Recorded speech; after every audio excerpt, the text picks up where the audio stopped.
Dr. Natalie Marks, and we're back with a quick cup of knowledge. Joining me today is Garcia. He's an IT and digital consultant for Simply Done Tech Solutions. Thanks so much for joining us. Excited to be here. Well, you've got a lot of really valuable information for people watching, and I want to start with the practitioner who says, I don't want anything to do with social media. I don't know about Facebook, Instagram, tweeting. Absolutely. What do you say to those practitioners? Yeah, it's important to understand that first and foremost, our clients are there. And it's important that veterinarians start to join the conversation that's happening about their practices online. Many practices don't realize that clients have the opportunity to express an opinion about them. And most of the time it's actually positive. And to participate in social media and be a part of that conversation, it's more of a way to bond clients to your practice. I think there's this misconception that social media is all about an opportunity to attract new clients, and that can happen, but it's about using it as a retention tool to continue the conversation, to become the resource for everything pet care related, to be there when a pet owner is seeking information on how to better care for their pet. Social media is a way that we consume content as people, and I feel that the opportunity that exists for veterinarians is to be there to provide good content to our pet owners who desperately need it. They do. And if someone is starting from square one, what would be the first avenue that you would say they should start with? Absolutely. So I would start with Facebook, and that's because all of our age demographics, all of our clients are utilizing Facebook. Facebook is well over 2 billion users, and it's probably the least intimidating of all social media channels.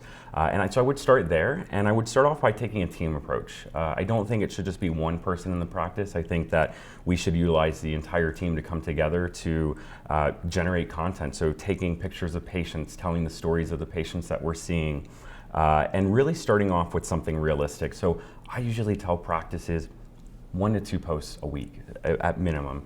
And I always tell practices, and if you don't have time, it's okay to disengage for a little while as long as you make a commitment to come back. So don't go back in with this unrealistic strategy of, I need to be there and I need to post every day and I need to share multiple times a day.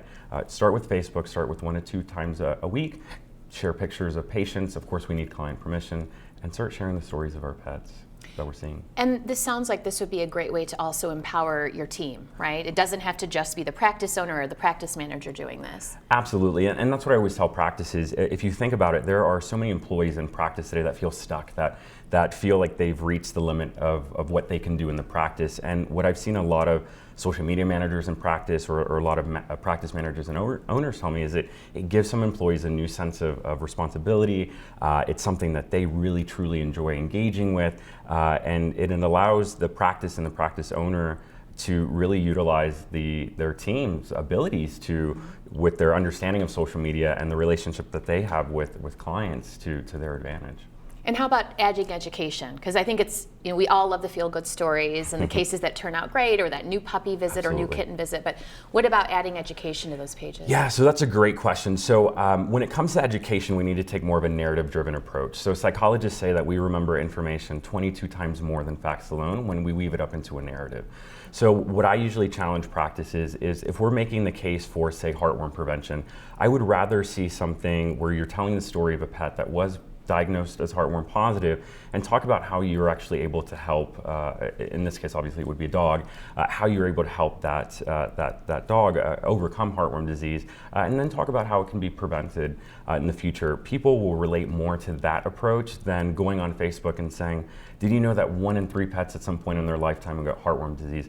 We fail to relate to those statistics, and it fails to engage us as consumers, as pet owners. And that's the whole point, right, is you want those clients actively engaging back and forth with you. Absolutely. So that practice that's got Facebook down and maybe Instagram down, what are some more unique or creative social media channels that people can expand to? Absolutely. So YouTube is another great opportunity. YouTube, there's so much that you can do with it just to take more of a video approach. I think it's something like 2/3 of content that we consume daily is done through video. And so we're able to utilize YouTube and it's well over 2-3 billion users to our advantage to, again, put ourselves in front of pet owners that are consuming video content, to be there when someone is looking for video on how to clean their dog's ears, something that is trusted by the veterinarian and created by the veterinarian, Because unfortunately, if you look at the type of video content that's online right now as it relates to pet education, it's anti-veterinary. It's someone who thought they were an expert and they decided to create a video, and unfortunately a lot of this content actually harms pets. And so I think veterinarians have an opportunity to create video on YouTube to be able to share it with pet owners. And it's not just that the content would live on YouTube. You can use that same video and share it on Facebook. You can take a bit of that video and use it on Instagram. You can share it on your website, your email marketing newsletter. So there's so much that you can do with it. And I argue that we should share content across all social media platforms. Content on Facebook shouldn't just live on Facebook. It can also live on your website and be shared in multiple places, but absolutely would be YouTube. Let's shift gears a little bit, though, still staying with the online presence, to online reviews, because this is a huge challenge for a lot of practitioners like myself, where we're constantly reviewing and getting feedback and monitoring our online presence. And there are many practitioners out listening and watching who have had probably a negative online review, maybe completely unwarranted, but it's now posted and it's out there and you've internalized it and you're stewing about it. What's the first step of battling that online review? Yeah, so the first step I would actually recommend is if the review's about you. So if you're reading a review that's about you, whether you're an owner, an administrator, the customer service representative, the technician, disengage with it. The best thing you can actually do is leave it alone for 24 to 72 hours. Psychologists say that we tend to act emotionally in situations where that we're just not quite happy with what someone is saying. I think anyone in a relationship can relate to that. And so it's important that you step back if it's about you. Grab a bottle of wine or something. But the reality is at some point you will have to come back to it. And I usually recommend a few different things. So first and foremost, try to handle it offline. So if it's a review left on Facebook, you know who the client is. There is a first and a last name. On Google, you can no longer leave anonymous reviews, so you also have who that person is. Yelp is a little bit of a different story, but when you know who that person is, give them a call, pull a medical record, find out what went wrong. Oftentimes, practices are actually able to save that client. The biggest mistake we make is making the assumption that if someone says something negative about us online, that they're done with us and they never want to come back into the practice. Sometimes they just want to be heard, and that's a channel that we're all comfortable with in leaving negative feedback. So try to contact the pet owner, handle it offline. If you can't get in contact with the pet owner, respond back. Apologize about their experience. People just want to hear an apology. Let people know that that's not up to the standards of care or how your practice operates. And then let that pet owner know that you take these concerns seriously and provide a name and a phone number at the practice as who that person needs to contact. Sometimes a client will call back and you'll be able to again resolve that situation. Sometimes you'll never hear from them again, but what it does is it shows anyone who's reading that review that you know it's there and that you've tried to resolve the problem. And in the end, that's what really people truly want. There is one type of review I don't recommend doing anything with. Don't engage with crazy. Right? So crazy is the person who's leaving a review in all capital letters. There's no proper punctuation. They've written a novel. Chances are the practice is already engaged with this client in the practice. Leave that client alone. I always tell practices that oftentimes engaging with those clients can cause more harm than good. It's kind of a lost cause. I don't even recommend engaging for the sake of doing it. I've had some of those angry clients that once they see it's affected the practice, then they go to Facebook or they go other places and they start really bashing them. And the last thing I'll say is if it's about the specific care of a pet, so if they start saying things like, you know, you should have hospitalized my pet longer and you didn't, or you should have given this medication, or you overdosed my pet.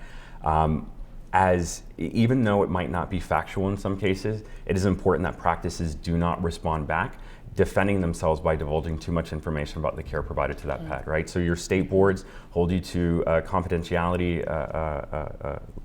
rules, and it's important that we don't respond back by saying, actually, we gave this medication to your pet and we kept your pet longer than we need. Those kind of things can get us in trouble in the end. We can be reported to our state board for doing that. Very, very helpful. We're unfortunately running out of time, but I want to briefly touch on unplugging. Okay. Because as briefly as we can, because I know we could talk for a long time. But you take an active role in digitally unplugging every year, and you make it a big thing. And I told you I almost get hives thinking about not having my phone with me for 5 minutes. What has that done for you, just in general, for your well-being? Yeah, so I'm just a happier person. I also find myself to be more productive. than anything, and more creative. Technology, there's so much distraction with technology, right? We have emails, text messages, social media. There's so many tools that we use to simplify our lives, but because we're constantly connected, it's noise, right? And so it ends up really kind of just putting a damper on your creativity, on your well-being. If you're answering emails in bed, that's an issue. That's not something that we should be doing because then we can't disconnect from work, right? So now, because of how we're connected, we're always working. And even when we're on vacation, you're sending emails, and oftentimes you're thinking about that entire vacation, you're thinking about that email you just sent or that issue that you were just trying to resolve, and you never truly get to be at peace with yourself. So for me, it's just, I am such a happy person, and I find that I come back from my unplugged time and I'm inspired to try new things. I create new content. I'm ready to get back to work. I'm recharged, and my clients appreciate it as well. They see the difference, and I know myself now well enough to say, okay, I need an unplugged break, and it might be a day or it might be 10 days. If it's 10 days, I'll plan for it. Okay. But, yeah. Well, you've given our viewers tons of information here, and certainly a challenge to unplug themselves, right? Even to start half a day. I challenge you. Well, I'm going to take you up on that, and I'll report back. Perfect. But thank you for all that you you do for the profession. Wish you the best at the conference, and thanks for joining us. Thank you for having me. I appreciate it.